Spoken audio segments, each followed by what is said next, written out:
Let's bring in my panel, Sky News host, National Affairs Editor at the Daily Telegraph as well, James Morrow, and Sky's political reporter from Canberra, Cam Redden. Well, Cam, we'll start with you if I can. I mean, he's hit the ground running, the Premier. He got sworn in today. He's already bounced the former Labor guy, and I'm not making this up. This guy's long got Labor political jobs behind him before moving into the public service to run Premier and Cabinet. He's gone and he's restructuring the front bench, the portfolios. It's the administrative orders, they call them, hugely important. What goes with what portfolio, and it's all about the legislation he's banking up. He wants it all passed by Christmas. He's bringing the parliament back. I mean, David Crisafulli means business.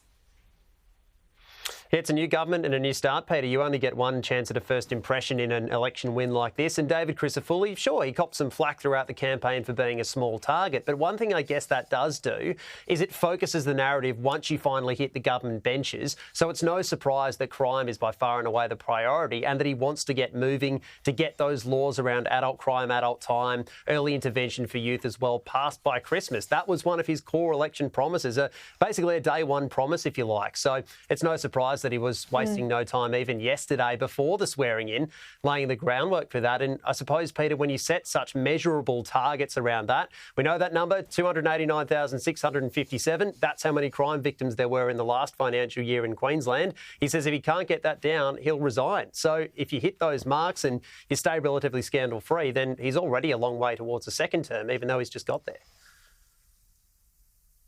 And James, my point before about preferences in the Greens, Labor out today, almost federal Labor, trying to claim this is a victory that they have pushed back on the Greens. Well, they take their preferences. The LNP put them last. The LNP preference changes. They were the game changer here. Nothing coming out of Canberra made a difference. Well, exactly right here. And I mean, it's all very well and good for them to talk tough about this sort of thing, Peter. But when it comes down to it, you know, they will take those preferences. And we know that we basically have the Greens and Labor in kind of an informal coalition already for all the, you know, muscular, hairy-chested talk by Anthony Albanese about the Greens. They're very much peas in a pod here. So come the next election, I would love to see them take the lesson of this election, which is that, you know, you don't need the Greens if you stand up to them. Most people actually reject what the Greens are, and particularly what they've become over the last year or so, which is just, you know, I think abhorrent to most people.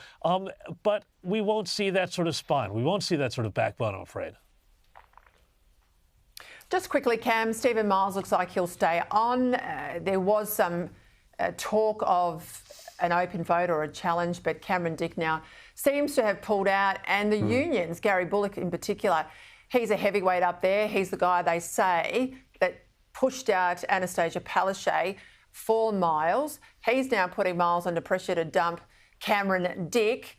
I mean, it was a terribly ungracious speech we saw on Saturday night from the then Premier. He had to eat humble pie yesterday, but it looks like he's here to stay.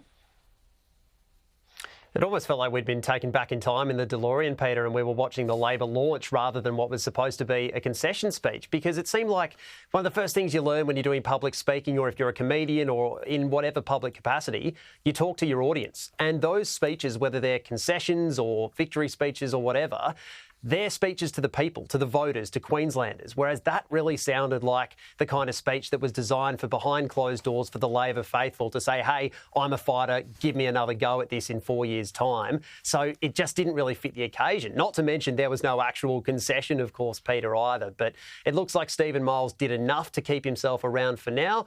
See how he goes in a couple of years' time and whether those polls are able to narrow and if he's able to sort of keep up that appearance that he did during the campaign to make himself look a little bit more electable and perhaps save some of the furniture on the way.